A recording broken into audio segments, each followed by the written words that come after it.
Ahora pasaremos a la siguiente ponencia, que viene a ser acerca de también beneficios fiscales 2019, y esta la imparte precisamente el maestro Jorge Velázquez Ábalos. El maestro Jorge Velázquez Ábalos es contador público por la Universidad de Guadalajara, es licenciado en Derecho por la Universidad del Valle de Atemajac, UNIVA, cuenta con una especialidad en Administración Financiera por la Universidad Autónoma de Guadalajara y con maestría en Impuestos por el Instituto de Especialización para Ejecutivos con diploma honorífico. Además, tiene especialidad en Derecho Corporativo en la Universidad Panamericana y un diplomado en Impuestos Internacionales por el Instituto Tecnológico Autónomo de México, por el ITAM. Es miembro de la Asociación Nacional de Fiscalistas, ANEFAC, Delegación Jalisco, y forma parte del Instituto de Investigación Tributaria, IMIT. Es expositor de temas fiscales en diferentes foros especializados como son el Instituto de Especialización para Ejecutivos, el Colegio de Contadores Públicos de Guadalajara, el Colegio de Contadores Públicos de Morelia, la Universidad Michoacana, la Universidad Panamericana, entre otros. Es socio director actualmente del área fiscal legal de Corona Rivera Velázquez y asociados. Le damos la bienvenida.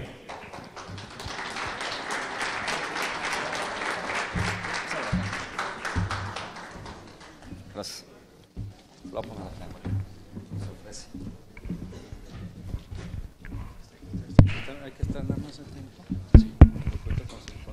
Ese fue un intento de aplauso o alguien se cayó.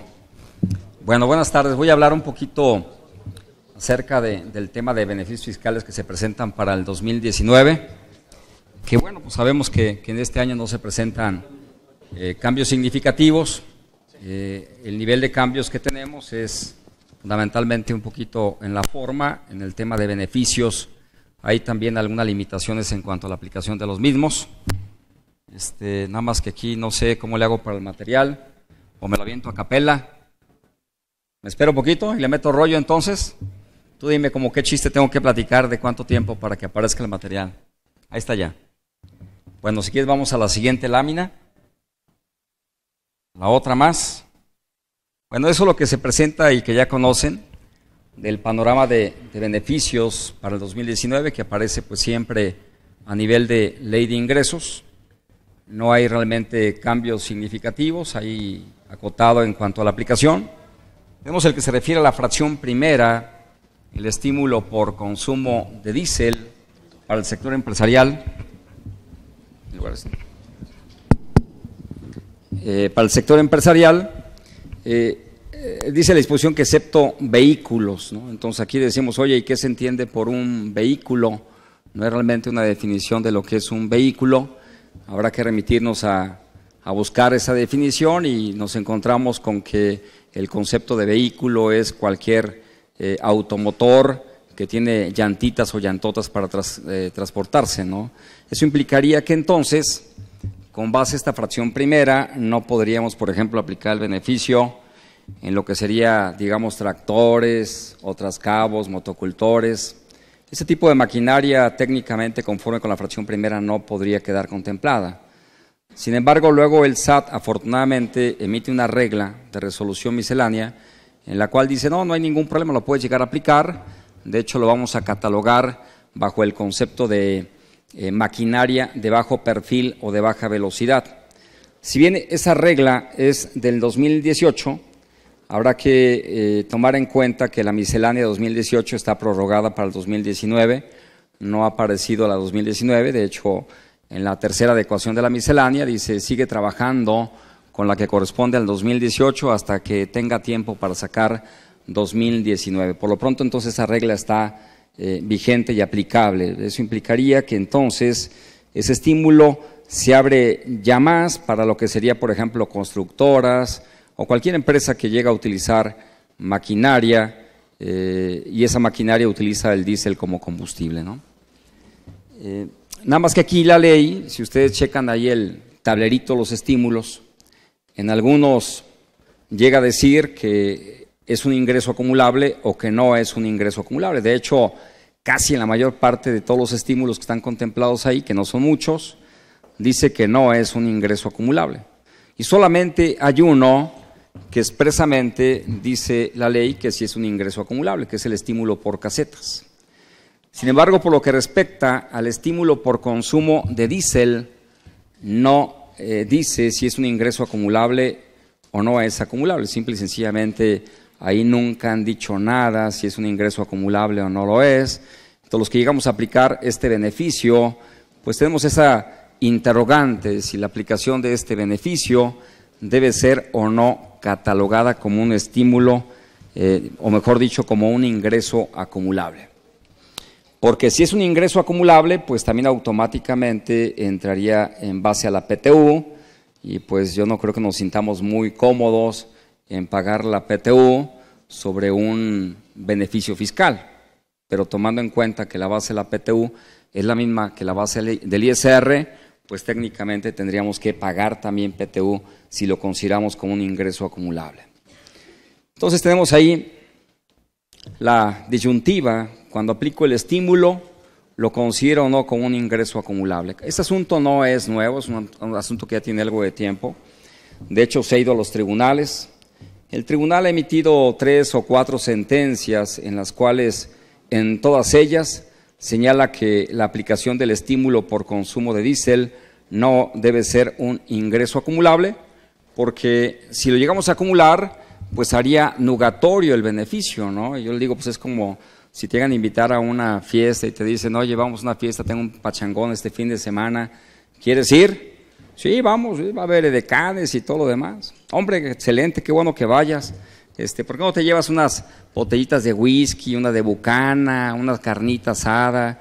Dices, bueno, pues entonces mejor, ya me acordé que tengo otro compromiso familiar, ¿no? Entonces, más o menos es lo que dice el tribunal, o sea, dice, bueno, si vas a dar algo que sea de corazón, no le pidas nada a cambio, y entonces el tribunal ha sostenido que no se considera como un ingreso acumulable.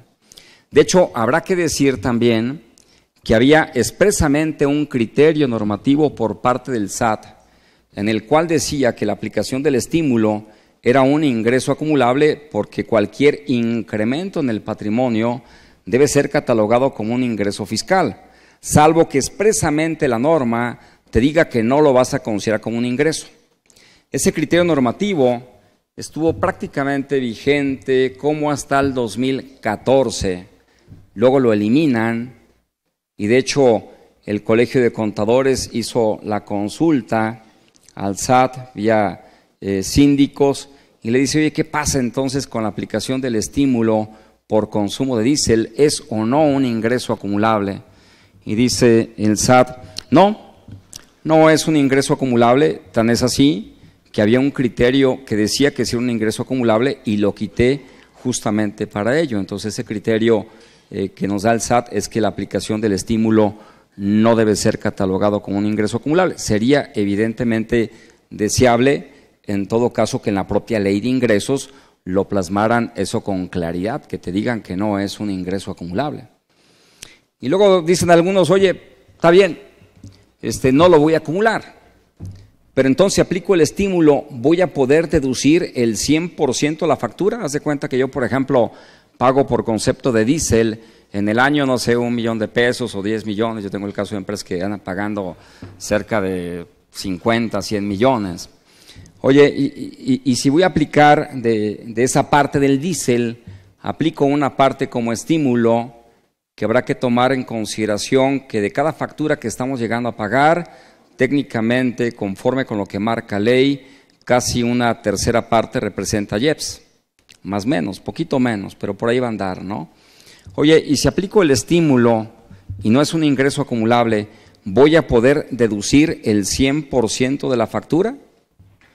La mayor parte decimos, pues sí, pero me he encontrado casos en los cuales dicen, no la vas a poder llegar a deducir porque hay una disposición expresa en el artículo 28, ley de ISR, creo que la fracción 15, que te dice, cuando tú estás pagando un concepto que está con IVA y está con IEPS, si no tienes el derecho al acreditamiento, sí es deducible. pero si lo vas a poder acreditar, ya no es deducible. Digo, el caso más claro y más común es lo que ocurre con el tema del IVA en las constructoras, ¿no?, de casa-habitación. Pago la factura, sabemos que si lleva IVA, ese IVA es parte de mi costo. Lo voy a poder deducir, porque yo en mi facturación no grabo IVA. Pero si lo que yo hago es obra comercial, pues entonces eso va grabado para efecto del IVA, y el IVA que esté llegando a pagar, pues se considera como acreditable. Y al momento que es acreditable, pues claramente ya no es deducible. Es lo que dice la ley. Entonces dicen algunos, bueno, pues es que si estás pagando el diésel y vas a acreditar IEPS, entonces esa parte que acreditas por concepto de IEPS no lo vas a poder llegar a deducir conforme con lo que marca el artículo 28 en la fracción 15 de renta. Yo digo que no, yo digo que igual no sería un ingreso acumulable, igual podríamos deducir el 100%, pero bueno, una cosa es lo que uno pueda decir y otra cosa es cómo lo vas a llegar a fundamentar, ¿no? Si tienes una norma aparentemente expresa en la cual te dice que si puedes acreditar el IEPS no vas a poder deducir, pues entonces contra eso ¿qué vas a conseguir, no? Aquí hay que entender un poquito y repasar un poquito la mecánica del IEPS. Habrá que recordar que el IEPS es un primo hermano del IVA en cuanto al acreditamiento. Sin embargo, en cierto tipo de, digamos, operaciones, el IEPS es monofásico. Eso implicaría que se causa solamente en la primera venta. Eso ocurre justamente con el tema de la gasolina y del diésel. El IEPS se causa solamente por el importador o el productor, no por los demás. De tal forma que una distribuidora, una estación de servicio a la cual estamos comprando el diésel, no son sujetos del IEPS.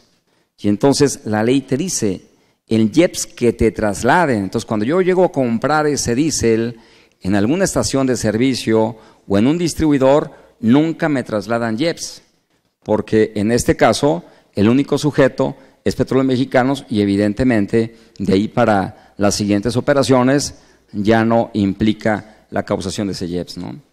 Y a veces lamentablemente por no entender un poquito la estructura del IEPS, a veces nos metemos en ciertas complicaciones, pero bueno, si nos queda tiempo comentaremos un poquito el tema. Entonces yo digo que cuando vamos a aplicar el estímulo tendríamos elementos para decir no es un ingreso fiscal, y si no lo consideras como un ingreso fiscal, pues igual técnicamente vas a poder deducir el 100% de la factura, ¿no?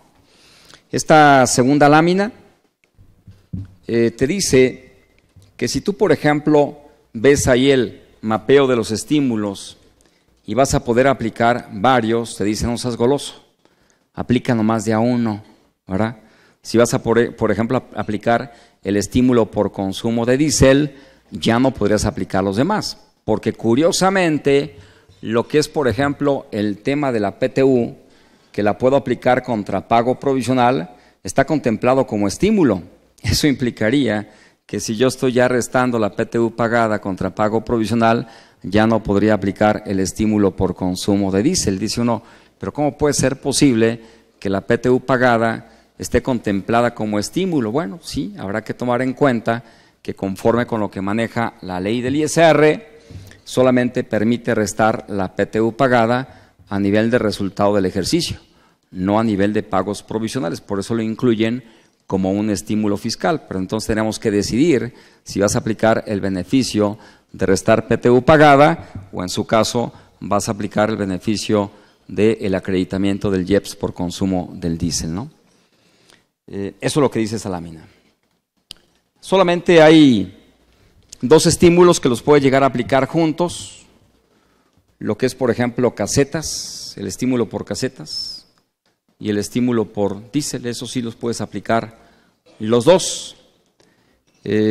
Cuando es, por ejemplo, el caso de algún transportista que tributa en el régimen de coordinados, o es el caso de alguna Agape, una empresa que se dedica al campo, ellos de hecho pueden aplicar las tres. Aplican el estímulo por consumo de diésel, el de casetas y el de restar la PTU pagada a nivel de pago provisional. ¿Por qué? Porque para ellos en su régimen la PTU pagada, restarla en pago provisional no es un estímulo, ya está contemplado en la propia ley. Por eso un transportista que está como coordinado podría aplicar los tres. Esto que vemos aquí en pantalla es lo que estaba justamente comentando, que no calificaría para vehículos. Y, a ver, síguele, mi estimado. Ahí está más o menos el importe del beneficio que podríamos llegar a aplicar. Representaría por cada litro de diésel 5 pesos con 4 centavos. Antes se requería pedir un comprobante con el IEPS por separado. Estoy hablando antes, hace 3 años. Si querías aplicar el beneficio, tenías que pedir un comprobante con el IEPS por separado. Hoy por hoy no. Hoy solamente requerimos saber multiplicar y ya multiplicas litros por la cuota de IEPS. Sin embargo, aunque este beneficio lo hemos aplicado en los últimos años, sin embargo no hemos podido aplicar la cuota de 5, porque recuerden que ha habido algún decreto semana con semana que para efecto de evitar más gasolinazos o más dieselazos también, lo que llegan a hacer es bonificar parte del IEPS. Entonces, en lugar de pagar la cuota de 5, estamos pagando la cuota de 2 pesos, la cuota de 3 pesos, de 1,50, etcétera, etcétera. Habrá que checar cada semana ese decreto y fundamentalmente eso es lo que teníamos que llegar a aplicar como beneficio, ¿no? A veces llega a sentirse uno incluso triste por aquellos contribuyentes que pudieran aplicar el beneficio y que lo llegan a perder por desconocimiento, ¿no? Ya alguna vez me tocó algún amigo que luego el año pasado me marca el día último de marzo y me dice: oye, te mandé un correo, ¿ya lo checaste? Pues la verdad es que no, he estado un poquito ocupado. ¿Por qué no lo checas? Ya lo abrí, ya veo su base fiscal, el papel de trabajo, una utilidad fiscal como de 3 millones, un pago provisional como de 125,000 pesos. Y le digo, pues está bien, se ve bien calculado, o sea, como ¿qué hago ahí? Pero ¿no te parece mucho de impuesto? Bueno, pues sí, si es lo que salió, pues hay que pagarlo. Pero ¿y a poco no se puede hacer nada? Pues ni que fuera yo Harry Potter, ¿cómo crees? Una varita mágica para cambiar ahí la utilidad en pérdida, ¿no? Si antes se podía, eso fue hace como 30 años, ahorita prácticamente es imposible. Me dices el día último del mes de marzo, pues ¿cómo? Y luego la clásica, ¿no? Que se la aplican a uno normalmente en la casa, él seguramente la aprendió ahí. Uy, no, que muy chingón, ¿verdad? Y eso como que de alguna forma sí alcanza a calar un poquito, ¿no? Y bueno, ya con la intención de hacerle un poquito a loco ahí, le dije, a ver, mándame más información, pues mándame balanzas, mándame el estado de resultados, pero realmente le iba a decir, sabes que ya lo chequé bien y la verdad no encontré absolutamente nada, pero con la intención de ver algo, pues ya chequé las cuentas por cobrar, a lo mejor podíamos meter una venta de cuenta por cobrar, o a lo mejor deducir algo como cuenta incobrable, no había nada. Me fui a la parte del pasivo, dije a lo mejor puedo trabajar con el tema de anticipos, ¿no? Algo hacerle por ahí, tampoco vi nada. Y ya finalmente me encuentro en la parte del activo, el activo fijo, equipo de transporte, una cantidad algo significativa, y ya le pregunto, oye, ¿qué es lo que representa tu activo fijo? No, pues ese equipo de transporte. Dije, ah, caray. Palomita, equipo de transporte. ¿Y qué vienen siendo, Camiones. Ah, camiones, órale. Otra palomita. Oye, ¿y qué tipo de combustible llegan a utilizar? Diésel. Otra palomita. Dije, ahí vamos bien, ¿no? Oye, ¿y eso cómo lo pagas? Seguramente transferencia, cheque. Sí, claro. Ah, ¿y para qué llegas a utilizar los camiones? Pues justamente para entregar mi producto, mi mercancía. Dije, ya casi la hicimos. Y aquí la pregunta es, oye, para una empresa como esa que llega a tener camiones, ¿podría aplicar el estímulo por consumo de diésel? Si consultamos la fracción primera dice que no, dice excepto vehículos. Pero si checamos la fracción cuarta, ahí te dice estímulo y no va en función de la actividad, va en función de los vehículos, que te dice que se utilicen exclusivamente para el transporte, público o privado. Y ahí mismo da la definición, ya la ley de ingresos, antes, una cosa que no estaba contemplada antes, de lo que se considera como transporte privado. Dice transporte privado, en ley de ingresos lo comenta ya. Aquellos vehículos que se utilizan para transportar su propia mercancía. Dije, ya casi le hicimos. A ver, mándame lo que pagaste por concepto de diésel en el año. Puse una cantidad más o menos significativa. Ya le aplicamos los factores y ya le sale un beneficio por aplicar más o menos como de 1.600.000 pesos. Por ahí andaba, ¿no? Decimos, ¿qué nos falta? Es que hay que presentar avisos también, en tiempo y forma, porque lo que marca la ley de ingresos es que si no presentas el aviso en tiempo y en forma, no podrás tener derecho al beneficio. Él lo pudo haber aplicado contra pago provisional y no lo hizo. ¿Ya lo perdió? Pues sí, la verdad es que ya lo perdió para poder aplicar contra pago provisional. Pero sin embargo, no tiene ningún inconveniente para aplicarlo en la declaración anual. Dije, ya lo hicimos. Ya le hablo y le digo, ¿sabes qué? Si vamos a poder hacer algo. Oye, ¿y ese algo como cuánto va a salir? Nada, nada. Nomás un pequeño porcentaje de lo que te ahorres. Es más, lo que te va a facturar, ni siquiera me lo vas a pagar tú. Me lo va a pagar acá, como estaban hablando muy bien de la gente del SAT, los amigos del SAT. Pues es un beneficio al que tienes tu derecho, pero que en su momento no lo aplicaste en forma adecuada. Y estuviste a punto de perderlo, ¿verdad?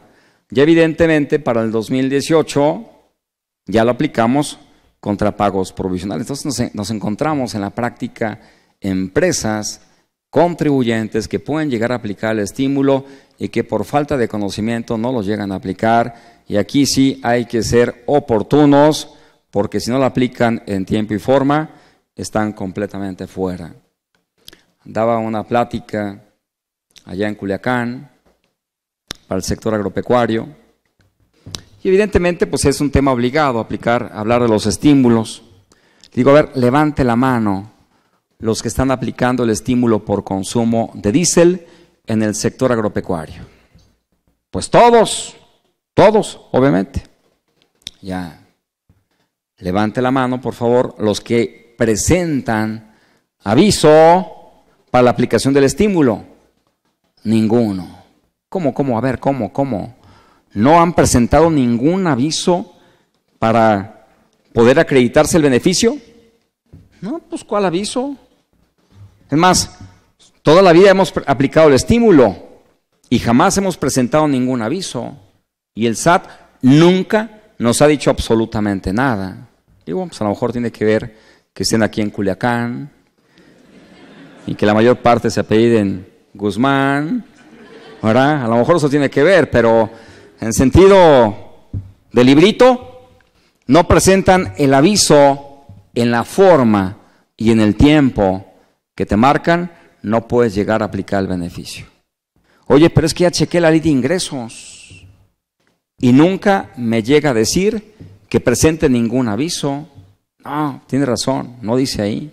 Pero si hay un parrafito en la ley de ingresos que te dice que la aplicación de los beneficios está sujeto a las reglas que en su momento publique el SAT. Además, hay un artículo 25 del código que te aplica en forma supletoria, que te dice siempre que quieras aplicar un beneficio, tendrías que presentar un aviso. Entonces, si no presentas el aviso, técnicamente no puedes aplicar dicho estímulo, ¿no? A ver, y ya, ¿ya acabamos? ¿No? Le seguimos todavía.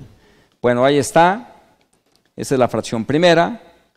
La fracción segunda se refiere a la mecánica de la aplicación, que es justamente el acreditamiento. Echa la siguiente lámina, fue tan amable. Ahí tenemos un pequeño cambio, métele un poquito más. Hasta el año pasado, el estímulo lo podíamos aplicar tal cual como lo establecía contra el ISR del ejercicio, contra pagos provisionales y contra el ISR de terceros. Así lo establecía. Hoy, con la adecuación para el 2019, ya lo acotan solamente al ISR causado en el ejercicio. Categóricamente eliminan la aplicación de aplicar el estímulo contra el ISR de terceros. Oye, ¿y qué va a pasar contra pago provisional? Ya tampoco puedo llegar a aplicar el beneficio contra pagos provisionales porque sí estaba contemplada y la quitaron. Ahora dejan solamente contra ISR causado. Yo digo que no hay ningún inconveniente, que la podemos seguir aplicando contra pago provisional. Finalmente dice ISR causado en el ejercicio y finalmente el pago provisional es un anticipo a cuenta. Si leemos la exposición de motivos, nos vamos a dar cuenta por qué quitaron expresamente la aplicación contra pago provisional y dicen es que algunos contribuyentes lo aplicaban contra pago provisional. Y como este beneficio de la aplicación del IEPS no te da el derecho a la devolución en ningún caso, entonces, si aplicabas, por ejemplo, contra pago provisional 10 millones, porque traes un coeficiente muy elevado, y tu ISR del ejercicio era 1 millón, decían, pues 1 contra 10, 9 de saldo a favor. Y ese saldo a favor de ISR, pues entonces o lo compenso o lo pido en devolución. Yo creo que eso nunca debió haber sido así, pero más de alguno lo interpretaba de esa forma. No sé si alguno lo aplicó así y quizá lo llegó a ganar en tribunales, pero yo creo que por eso el cambio, porque te dice, no, es hasta el ISR causado en el ejercicio, lo cual implicaría que en el caso que estábamos poniendo, que si yo en su momento apliqué contra pago provisional 10 millones por un coeficiente muy elevado, pero sin embargo tengo mi ISR del ejercicio o el impuesto a pagar de 1 millón, pues evidentemente voy a poder aplicar solamente 1 millón. El importe restante lo voy a perder como estímulo. De hecho, la Canacar ya tuvo contacto con la autoridad y aún no lo hacen oficial, pero ya el SAT les llegó a decir que técnicamente sí lo pueden llegar a aplicar contra pagos provisionales. Seguramente van a emitir alguna regla, pero sí fueron enfáticos en que no se va a permitir la aplicación del estímulo contra el ISR de terceros. Yo creo que ISR a cargo sí, ya sea a nivel de pago provisional o a nivel de impuesto al ejercicio, porque si no lo permiten para pago provisional, pues la verdad es que no serviría absolutamente para nada la aplicación de este beneficio. Adelante, por favor, mi estimado, la que sigue. Ahí está como estaba contemplado hasta el año pasado, ISR el ejercicio y retenciones. Vamos a la que sigue. La que sigue es la regla que les comentaba que nos habilita a aplicar la fracción primera para alguna constructora, trascabos, motocultores, excavadores, todo este tipo de maquinaria que está catalogada como de bajo perfil o de baja velocidad. Técnicamente por ley no podría aplicarlo, es una regla que sí me lo permite. Échale, mi estimado. Bueno, ahí está un poquito más claro, ¿verdad? Esa maquinaria, esa también. Y bueno, ahí está la presentación del aviso. ¿Cuándo hay que presentar el aviso y cómo hay que presentarlo? El aviso habrá que presentarlo dentro de los 15 días siguientes a la fecha en la cual apliqué el estímulo contra pago provisional o contra el impuesto al ejercicio. Y se tiene que presentar por buzón tributario. Sin embargo, a la fecha aún no está habilitado el buzón tributario. Por lo tanto, tenemos que recurrir a la antigüita. Lo presentamos en escrito libre, en oficialía de partes, y luego ya presentamos un caso de aclaración en el portal del SAT. Ahí le ponemos la aplicación del estímulo, artículo 16A, fracción primera, y le adjuntamos el escrito, más amarrado, más seguro. De hecho, yo diría que habrá que presentar 2 avisos. Bueno, este es diferente, este que ven aquí en pantalla, para maquinaria como son trascabos, motocultores, hay que presentarlo a más tardar el día 31 de marzo del año en curso. lo cual implicaría que si yo, por ejemplo, como constructor, pude aplicar el estímulo en el 2018 y no presenté el aviso, técnicamente estaríamos ya fuera de plazo, ¿de acuerdo? Este aviso hay que presentarlo en el año en curso, el año que vamos a aplicar el beneficio, a más tardar el 31 de marzo. Entonces, si yo lo pude aplicar en el 2018 y no lo hice, técnicamente estarían ya fuera. Hay que ponerse un poquito más truchas ahora para el 2019, ¿no? Pero ahí ya no podrían. Obviamente, ahí habría que analizar si lo consideran como forma o como fondo. Si lo consideran como forma, pues podrían presentarlo cuando quieran, pero si lo consideran como fondo, pues si no lo presentan en tiempo ya están fuera. Yo digo que es fondo, está condicionado a cumplir con las reglas que establece el SAT. Ahora sí vamos a la que sigue. Esta maquinaria que ahí se alcanza a ver más o menos, que aparte de que está media cochinita, media viejita, ¿qué otra diferencia sustancial le ven con la anterior? Esta, por ejemplo, no tiene llantitas. También podemos aplicar el beneficio. Sin embargo, para ese tipo de máquinas hay que presentar otro aviso. Este aviso es el que estaba comentando, que habrá que presentar a más tardar el día 15 posterior a la fecha que aplico el estímulo. Entonces, hay que distinguir el tipo de bienes que estoy llegando a manejar porque son sujetos a una presentación de aviso diferente, un formato diferente. La que sigue, mi estimado. Bueno, son los presentes del tribunal que ya les comentaba, que dicen que no se considera como un ingreso acumulable. Obviamente son solamente precedentes, no hay ni siquiera una jurisprudencia clara sobre el tema, lo cual implicaría que la autoridad me lo puede llegar a observar, tendría que defenderlo a nivel de tribunales y seguramente lo van a llegar a ganar, pero no es tan sencillo. Hay que, si vamos a aplicar el estímulo, hay que advertir al cliente que puede estar esa contingencia de que la autoridad lo quiera catalogar como un ingreso acumulable y habrá que defenderlo quizá a nivel de tribunales, apoyándonos en los precedentes y apoyándonos también en el criterio que ya en su momento emitió el SAT. ¿Sigue, mi estimado? Ahí van a aparecer como 3 o 4 precedentes. Otra más. Es el criterio normativo que les comentaba, que decía expresamente que la aplicación del estímulo era un ingreso acumulable. Ese criterio normativo lo quitaron en el 2014. Y luego la que sigue es el criterio que salió publicado apenas el año pasado, y en el cual hace referencia a que efectivamente la aplicación del estímulo no debe ser catalogado como un ingreso acumulable y se apoya fundamentalmente en que ya había aquel criterio que decía que sí lo era y que lo quitaron. Entonces, este criterio, aunque no es del todo oficial, quizá valga la pena solicitar en su momento alguna confirmación de criterio para efecto de tener un poco más de certeza y nos apoyaríamos quizá en este criterio, ¿no? Échale, mi estimado.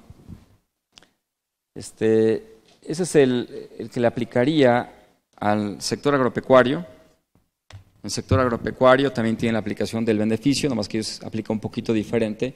Pueden aplicar un factor del 3.55 sobre valor factura, incluyendo el IVA. De hecho, a ellos les conviene más siempre aplicar factor y no aplicar la cuota. Siempre les resulta más benevolente aplicar, en este caso, este 3.55 y va también acotado. Solamente lo pueden aplicar contra el ISR a su cargo o incluso quizá contra pago provisional. Sígueme, estimado. Síguele más porque si no va a acabar.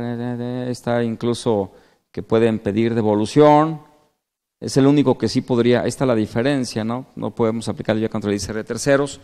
Es el único sector que puede pedir devolución del IEPS, pero la verdad está muy limitado, ponen cantidades relativamente bajas y solamente para contribuyentes del sector de los agapes que están en el rango de la exención, que estamos hablando de 200 salarios mínimos como persona moral o como persona física 40 salarios mínimos. Si es un contribuyente agape que está en ese rango, podrían incluso pedir devolución del IEPS, pero va acotado. Échame, mi estimado. Otra más. Síguele. Otra más, al que la comenté, ahí acabamos, ¿no? Esta es la que estaba comentando en la fracción cuarta, Ya, qué bueno que la cambiaste porque estamos haciendo publicidad ahí sin cobrarle. Pero la intención de poner ahí ese camioncito del ala, que puede haber sido Farmacias Guadalajara, lo que sea, es fundamentalmente señalar un poco el cambio que se presentó en función de años anteriores. En años anteriores, este beneficio sí estaba acotado solamente para transportistas, nada más. Sin embargo, ya con la adecuación que fue fundamentalmente a partir del 2016 y 17, y más 17, es más preciso porque la adecuación la hacen ya a nivel de una regla de resolución miscelánea, ya en el 2018 ya lo contemplan directamente en ley de ingresos. Ahí ya me llega a decir que este beneficio lo puede aplicar cualquier empresa, incluso que no se dedique al transporte, basta que tenga camiones de reparto interno para que pueda llegar a aplicar el beneficio.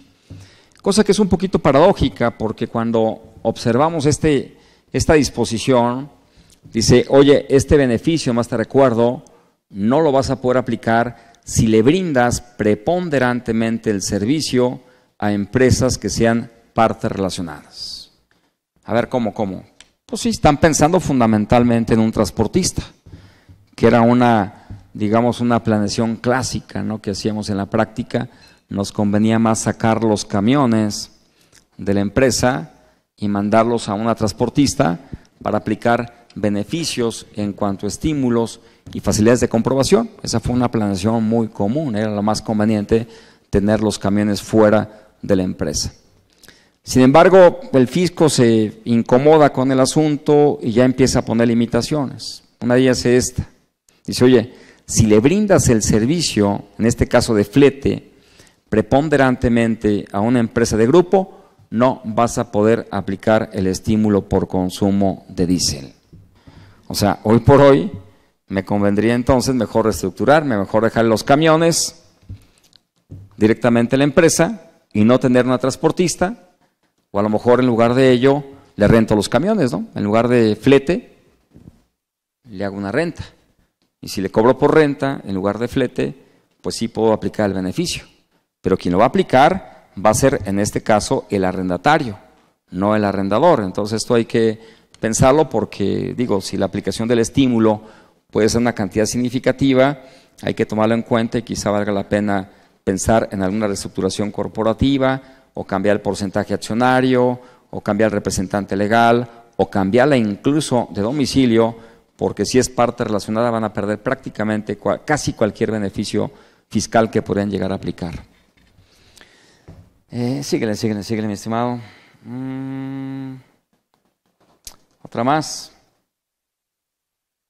Bueno, ahí está la mecánica. Fíjense cómo ahí ya con el 2019 ya no permite expresamente el acreditamiento del IEPS contra el ISR de terceros y quitan también el de pago provisional. Por eso está un poquito la inquietud. Yo digo que fue fundamentalmente el cambio por la razón que les comenté hace un momento. Yo no le veo mayor inconveniente de que podamos aplicar el estímulo contra pago provisional porque finalmente hace referencia al ISR causado en el ejercicio.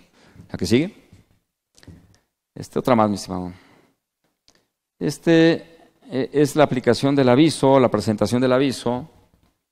Este aviso, cuando es para camiones, hay que presentar el aviso a más tardar dentro de los 15 días siguientes a la fecha en que empiezo a aplicar el estímulo contra pago provisional. De hecho, yo diría que habrá que aplicar o presentar dos avisos, uno contra pago provisional y otro más cuando vamos a aplicar el beneficio en la declaración anual. Entonces habrá que presentar los dos, uno contra pago provisional y otro cuando hacemos el acreditamiento, porque es borrón y cuenta nueva. Cuando vamos a aplicarlo en la declaración anual, otra vez presentamos el aviso y técnicamente va por buzón tributario, pero el comentario es exactamente el mismo. Si no está buzón tributario, escrito libre y oficialía de partes y también portal del SAT. Échale, mi estimado, please. Casetas. Sí, ese es un poquito diferente. Si se dan cuenta por la forma que está redactada, ahí sí te dice que el beneficio va en función de la actividad. Ahora te dice, aquellos que se dediquen exclusivamente al transporte, podrán aplicar el beneficio de acreditar un 50% lo que pagas por concepto de casetas, lo vas a poder acreditar contra el ISR a tu cargo, ¿no? Yo, para ser franco, no me esperaba y jamás fue mi idea de que este beneficio lo podría aplicar cualquier empresa, incluso que no se dedicara al transporte. Pero hubo algún valiente que dijo, pues no está de más pedir confirmación de criterio. Entonces hubo una empresa que no se dedicaba al flete, pero que tenía camiones, y que pide una confirmación de criterio y dice, SAT, ¿verdad que yo también, aunque no me dedico al flete, puedo aplicar también el estímulo por pago de casetas? ¿Qué creen que le dijo al SAT? Que sí, que también este beneficio lo puede aplicar a aquellas empresas, incluso que no sean transportistas. Basta que tengas, pues, Lala, o Lechera Guadalajara, o Farmacia Guadalajara, ahí sí podrán aplicar los dos. Podrán aplicar el estímulo por pago de casetas y podrán aplicar el estímulo por consumo de diésel. El que no pueden llegar a aplicar sería restar la PTU pagada contra pago provisional. Entonces, si quieren aplicar el estímulo, más les convendría, si ya lo aplicaron la PTU, mejor presentar complementarias. No vaya a ser que les digan, pues esta la aplicaste primero, ya no te va a dar chance de aplicar las otras, ¿no? Échale, mi estimado. Nada más que ahí también me dice, o me decía, que lo podía aplicar expresamente contra pago provisional. Ya no. Te dice que solamente contra el ISR causado en el ejercicio. Este nunca permitió que lo aplicáramos contra el ISR de terceros. Y ahora con la adecuación decimos, oye, entonces no puedo aplicar el estímulo contra pago provisional. Yo digo que va a ser lo mismo. Yo digo que no va a haber ningún inconveniente porque la forma que está redactada es el ISR causado en el ejercicio y finalmente el pago provisional es un anticipo a cuenta de... Adelante, mi estimado. Esto que van a ver más adelante es justamente la resolución favorable, nada más que la aplicación de este beneficio sí se considera expresamente por ley como un ingreso acumulable. La ley lo cataloga tal cual como un ingreso fiscal, ese no hay vuelta de hoja. Nada más que hay que pagar con sistema llave o pagar con prepago electrónico. Hay que presentar también a través de buzón tributario, a más tardar en el mes de marzo del siguiente año, un escrito en el cual hay que poner el inventario de vehículos, la bitácora también de viaje, para poder aplicar el beneficio. Si no presentan eso, técnicamente no pueden aplicar el estímulo, ¿no? Hay gente que me dice, oye, y ahora que ya me di cuenta, ¿lo podría aplicar incluso contra el anual del 2018 que presento el 2019? Pues mira, por la presentación del aviso estás en tiempo, pero en el 2018 te decía, si pudiste haberlo aplicado contra pagos provisionales y no lo hiciste, lo vas a perder. Entonces, quizá alguno se anime a querer presentar complementaria del pago provisional, dejar el saldo de ISR como pago indebido, pero ahí tendrían que consultarlo con los abogados para ver justamente si vale o no vale la pena aplicar ese beneficio en el transcurso del año, cuando lo pudieron haber aplicado y no lo hicieron, ¿eh? Adelante. ¿De tiempo cuándo me queda? ¿Cuánto? Creo que me quedan como 10 minutos. Excelente. Bueno, síguele, mi estimado. Ahí está lo que es el fundamento de esta regla. Otra más. Esa es la resolución favorable. La pueden checar en el material. Esa salió apenas el año pasado. Otra más. Otra más. Ese es el estímulo que ya conocen, ¿no? La aplicación de la PTU contra pago provisional, reiterando que solamente pueden aplicar un solo estímulo, solamente en el caso de casetas, y de diésel podrían aplicar los dos. Échale, mi estimado. Esa me la brinco, ya no tengo mucho tiempo. Esta déjenla comento así rápidamente. Ya sabemos que conforme con lo que marca el Código Fiscal, estoy obligado a emitir comprobante fiscal digital por cada ingreso que tenga, pero también tengo la obligación de emitir un comprobante fiscal digital, un CFDI, cuando pago un concepto que implica retención. Entonces, técnicamente, si pago un flete que implica retención, habrá que emitir un CFDI, o pago un arrendamiento a una persona física, habrá que emitir un CFDI también. Sin embargo, ley de ingresos y la resolución miscelánea te dice, no lo hagas, si ya viene en el comprobante expresamente la retención del ISR o del IVA en el comprobante, ya no hagas ningún CFDI por esa retención para que no dupliques, ¿no? Pero habrá que recordar que conforme con lo que marca el código, si es un concepto que implica retención y no lo pongo expresamente en el comprobante, no es deducible. Es un poquito más delicado porque antes la ley lo que te decía es que si no aparecía la retención del comprobante, bastaba con que lo hicieras. Hoy no. Hoy el código te dice, si la retención no viene en el comprobante, no es deducible, ¿no? Y hay ciertos conceptos que llegamos a pagar y que implica retención y que nunca la plasmamos en el comprobante. Por ejemplo, el tema de outsourcing, ¿no? Quien te factura outsourcing tendría técnicamente, conforme con lo que maneja la ley del Estado, retenerte el impuesto sobre nómina, ¿no? El 2% de nóminas. Y esa retención tendría que aparecer expresamente en el comprobante, porque si vas a efectuar la retención y no aparece en el comprobante, técnicamente, con base a lo que marca código, no podrías llegar a deducir. O si le pagas, por ejemplo, intereses a una persona física, el socio te presta lana, ¿no? Te va a emitir un CFDI, pero tienes que analizar si el concepto como tal implica retención de ISR, implica retención de IVA. Normalmente ese tipo de pagos implica retención de ambas, implica retención de ISR, implica también retención de IVA, porque se considera para efecto el IVA como un servicio personal independiente cuando ese préstamo que nos llegan a hacer se hizo al amparo de un contrato de mutuo, y muchas veces vemos que no aparece ninguna retención y técnicamente esa sería una causal para que esa erogación no fuera deducible, ¿no? Hay ciertos pagos que hacemos en la práctica que van condicionados a tener un comprobante y que sin embargo a veces no los hay. Por ejemplo, un pago al extranjero por un intangible. La ley me obliga a hacer un timbrado. Si vas a pagar regalías, si vas a pagar intereses, si vas a pagar prácticamente cualquier intangible, pues el extranjero te manda su comprobante, te manda su invoice, ¿no? Le pides la factura y te dice, ya te la mandé por internet. Y uno la imprime y no se la cree uno, ¿verdad?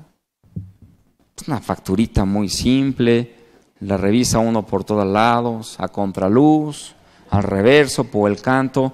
Dices, no puede ser, ¿esta es la factura? Sí, esta es la factura. ¿Cómo el país más avanzado del planeta, cómo es posible que le llevemos años luz en el tema del comprobante? Es un comprobante que incluso la tienda Doña Lenche a la esquina te da un comprobante más chingón que ese, ¿no? Oye, ¿y ese comprobante te sirve para poder deducir? No, no te sirve para poder deducir. Debes sujetarte a unas reglas de resolución miscelánea que te pide un requisito mínimo de la expedición del comprobante por parte de él. Y además de ello, el artículo 76 te obliga a timbrar ese tipo de pagos. Porque estás llegando a pagarle al extranjero por intangibles y no lo timbras, no es deducible. Ese timbrado, ¿cuándo hay que hacerlo? Cuando pagas. Y por regla de resolución miscelánea, a más tardar en este pasado mes de enero. O sea, en enero del siguiente año habrá que hacer el timbrado. Técnicamente, si yo hice un pago en el 2018 y lo timbro ahorita, ya estoy fuera.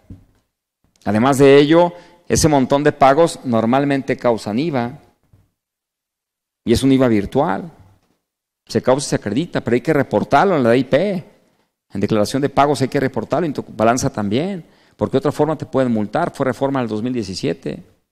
Por IVA omitido, un 70% de multa por IVA omitido. Otro caso parecido es lo que tiene que ver también con el tema del pago de dividendos. Hay que timbrar el pago de dividendos como requisito para poder acreditar la CUFIN.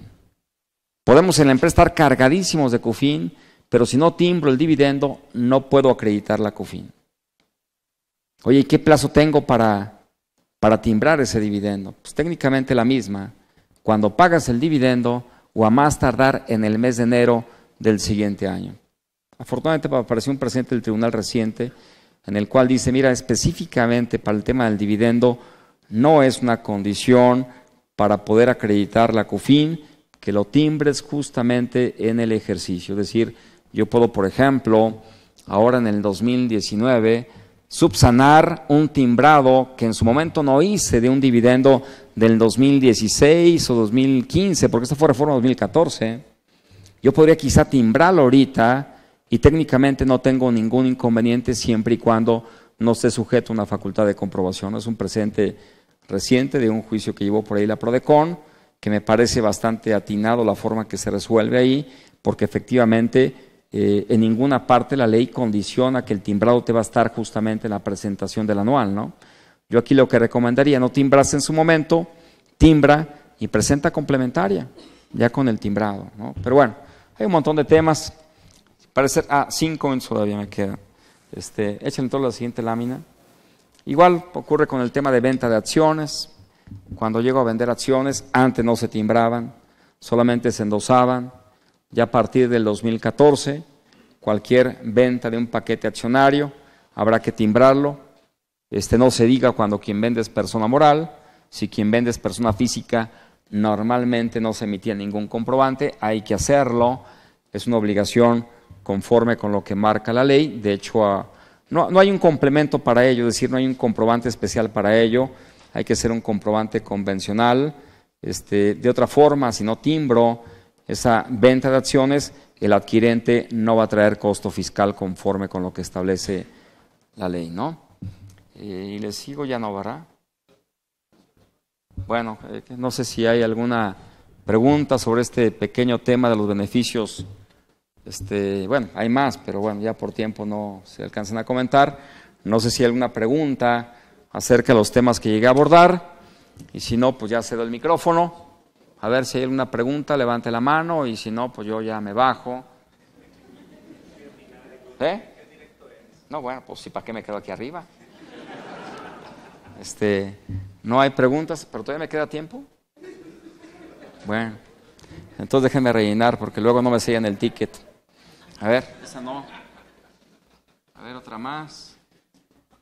Otra más, mi estimado. Una de 5 minutos, a ver, por favor. Bueno, ese es un tema que a lo mejor va a comentar el licenciado el día de mañana, el tema de la amnistía en PLD. Es un tema, pues, interesante, porque habrá que recordar que esta ley de antilavado, no es una ley fiscal, es una ley de fiscalización y no permite el cumplimiento extemporáneo, espontáneo, de tal forma que si yo llego a presentar un aviso fuera de plazo, pues implica multa. Y esta ley, ya no tomen más, y esta ley no se anda con juegos, porque son multas de 5 millones de pesos, 5.400.000 por no presentar avisos. Me ha tocado formar parte de la comisión de PLD en el Colegio de Contadores, y en alguna plática que se tuvo con la gente de la inteligencia financiera, la que estaba en su momento como presidenta, le dice, a ver, pues sí hay mucha ley, pero la verdad nunca nos ha tocado ver ninguna multa, y no es que queramos verlas, pero simplemente, como que sí está la ley, pero no han aplicado nada, ni revisiones, ni nada. Entonces como que la gente en su momento se espantó, se acalambró, pero hoy por hoy ya lo toman como una ley que no se aplica.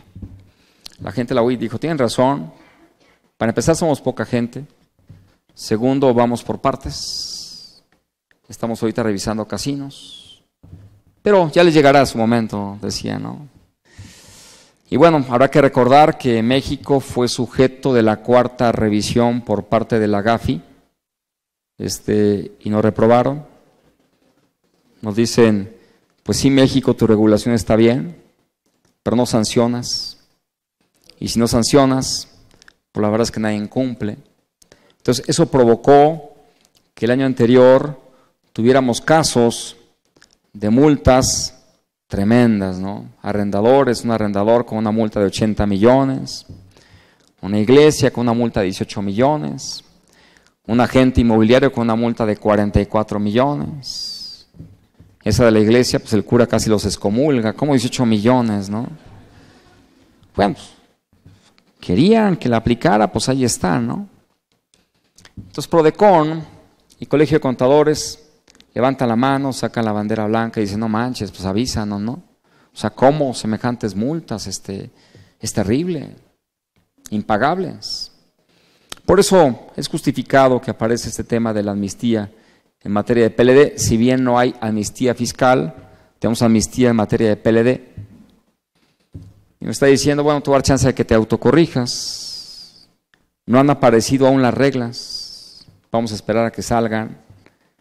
Esto, autocorregirte va a implicar que incluso en el caso de que tengas ya una multa, te la pueden llegar a condonar. Si no presentaste ningún aviso, aunque tu actividad era vulnerable, te la vamos a perdonar, pero siempre y cuando te apegues a lo que marca la amnistía. Aquí parte del inconveniente es que la propia ley de ingresos te pide como condición que estés al corriente en el 2019. Y en el 2019 tenés que presentar el aviso a más tardar el día 17 del mes de febrero, que ya estamos con el tiempo encima, y no han aparecido aún las reglas. Eso implicaría que entonces, si presento el aviso ahorita, pero no aparece el tema, o no presento nada, quedaría fuera. Seguramente tendrán que regular algo sobre ese tipo de temas. Pero vale la pena repasar las operaciones que llego yo a manejar como empresa y ver si de alguna forma caigo en operación vulnerable. ¿Cuáles son de las más comunes?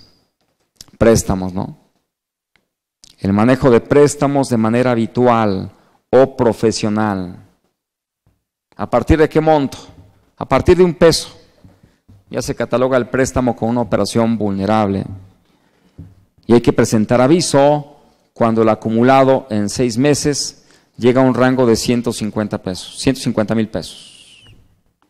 Pues, medio mundo, ¿no? Solamente hay una regla que te dice, mira, para que veas que no soy tan fastidioso, si es, por ejemplo, préstamos que son entre compañías de grupo, no lo catalogues como susceptible de presentar avisos. A ver, ¿pero qué se entiende como grupo? Ahí mismo te lo dice. Grupo es que estés colgado de una empresa holding. Eso implicaría que si, por ejemplo, es un empresario que actúa como socio, persona física, en 4 o 5 empresas, y entre ellas se llegan a prestar, lo cual ocurre frecuentemente, técnicamente es una operación vulnerable y hay que presentar avisos. Entonces habría que evaluar si efectivamente voy a caer en el supuesto y en su momento autocorregirme. Otra más que es común, arrendamiento de inmuebles. ¿A partir de qué monto un arrendamiento de inmuebles se cataloga como una operación vulnerable? A partir de una renta mensual más o menos de 130,000 pesos antes de IVA. Abajo de ese rango no se califica como una operación vulnerable. Arriba de ese importe ya es vulnerable y hay que presentar avisos. Ya me tocó alguna vez en algún caso de un cliente que ahí la contadora no presentó ningún aviso. Le dije, a ver, mariquita, ¿cómo que no presentaste ningún aviso? Si ha sido un montón de eventos de los que he dado y lo he comentado una y otra vez. Me dijo, es que como estaba en dólares, no se me ocurrió hacer la conversión. Y ahora que ya veniste a hacer la conversión, ya me di cuenta que sí es vulnerable. Pues ya, ¿qué haces? O sea, no puedes presentar avisos fuera de plazo porque igual te pueden llegar a multar. Le digo, pues mira, aquí la ley dice que es por acto. Entonces lo que vamos a hacer es dividir el inmueble en 3. Y vamos a manejar 3 contratos de arrendamiento. Pues, ¿qué más hago? Si va en función de acto, no en función de inquilino, pues manejamos 3 rentas. Bueno, ya afortunadamente, si aparece efectivamente esta amnistía, que van a aparecer las reglas en breve, pues ya no requiero meterle tanto truco.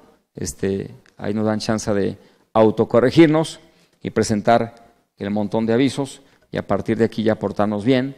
Recuerden que aquí la presentación del aviso fuera de plazo es motivo de multa.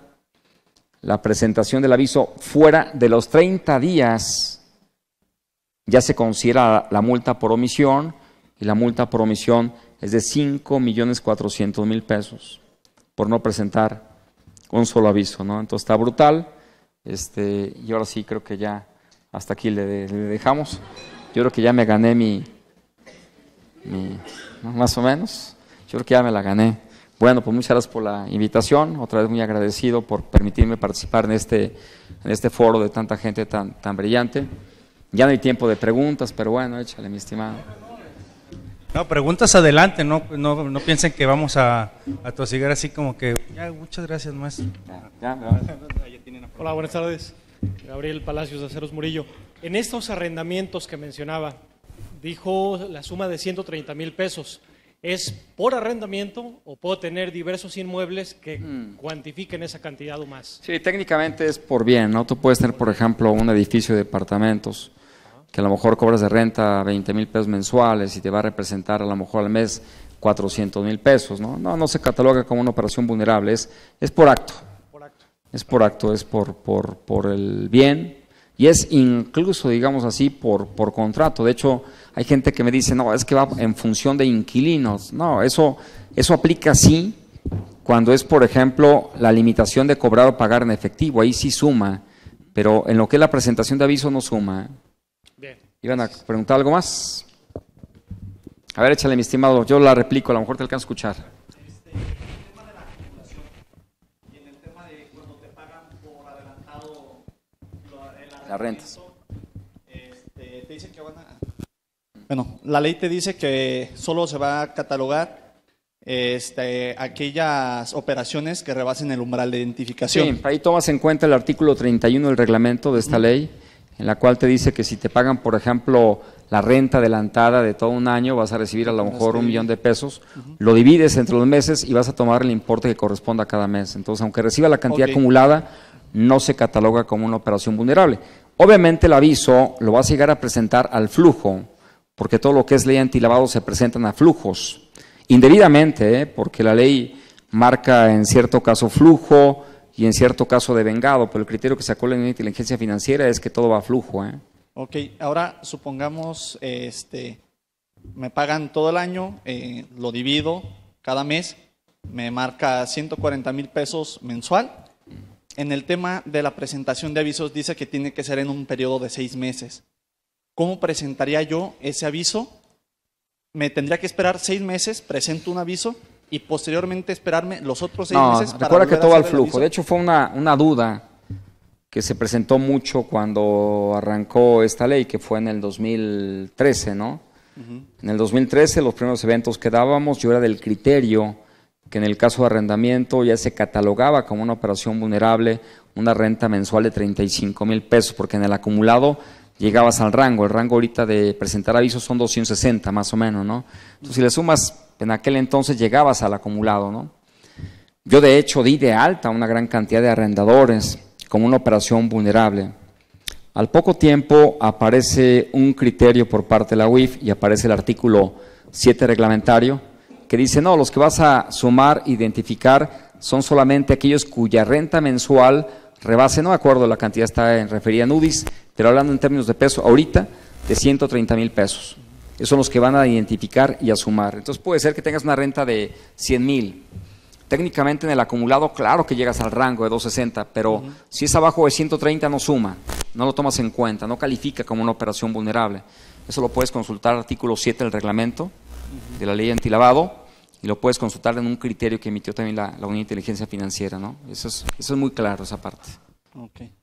Y ahí tu aviso va al flujo, o sea, vas a presentar tu aviso cuando tengas ya el 1,000,000 de pesos en tu poder. Y a partir de ahí vas a presentar puro aviso en cero, sin nada que reportar. Okay. Porque son de flujo, Perfecto. Y más el tema de arrendamientos. Gracias. ¿Sí? Primero no querían preguntar nada y ahora no los puedo detener. Sí. Una pregunta, en el tema de subcontratación para efectos de la Ley Federal del Trabajo, los servicios, por ejemplo, de llevar a cabo la contabilidad de las empresas que prestan los despachos contables, ¿se considera una actividad vulnerable también? Digo, porque hay como esa duda de si das el servicio de contabilidad. Bueno, si es por el tema de outsourcing, Sí. claramente no. Digo, también uno si ve la ley, en ninguna parte aparece realmente con claridad de que el outsourcing sea una operación vulnerable. Eso fue una revelación que tuvo la inteligencia financiera por ahí como en el 2017, ¿no? De repente tuvo una revelación así, no sé cómo le llegó, y dijo, no, claro que sí, el outsourcing se cataloga como una operación vulnerable. Sí, pero ¿dónde viene eso? Pues ahí está, mira, está clarísimo en el artículo 17, en la fracción 12, ¿no?